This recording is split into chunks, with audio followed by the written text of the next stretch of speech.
So ayun, welcome. Ayun guys, paano na tayo? Palabas na tayo dito sa pinagkarga natin na isang mahaba siya. Isang mahaba na tawag nito nila one pulley. Sabi nung amo ko, one pulley only. Sabi niya 4 LDM, 4.0 LDM, pero hindi ito 4 LDM. Sabi ko nasa more than 6 ito. Mahaba siya kasi halos dalawang espasyo niya, masakop.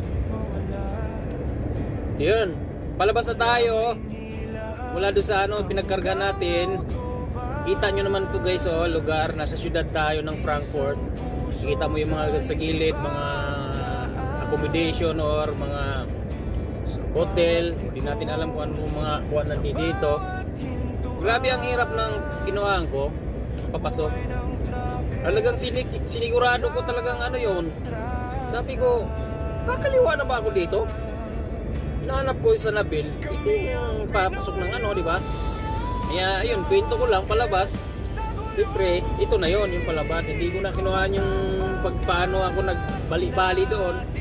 Umatras ako, binali ko. Hindi ka rin pwedeng basta-basta kasi mahuhulog ka rin kanal yung yung baka mamaya lumagpas yung gulo mo o nag-iisno pa naman. Makapalang ice. Puti yung nagkarga, ginahit niya ako paano lumabas. Tapos sama doon paglabas ko na medyo ahon, hindi na tayo nakuha ng video kasi sinigurado natin paglabas may nasulubong akong kotse.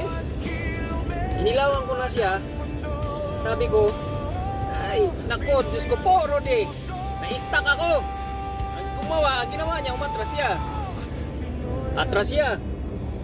Di bumuelo ngayon ako kasi wala ko, kumaluskos na naman yung gulong ko. Yung pag-atras ko, yun, awa ng Diyos, nakabuelo tayo. Hindi na ako nakapag-vlog paano lumabas. Ayun, so kita mo mga lugar na pinasok natin, So normal talaga ito guys, yung mga ganito kasi side curtain ako kung ano-ano mga pinapasok natin. Kumbaga tinatawag namin ito lalamog. Lamog.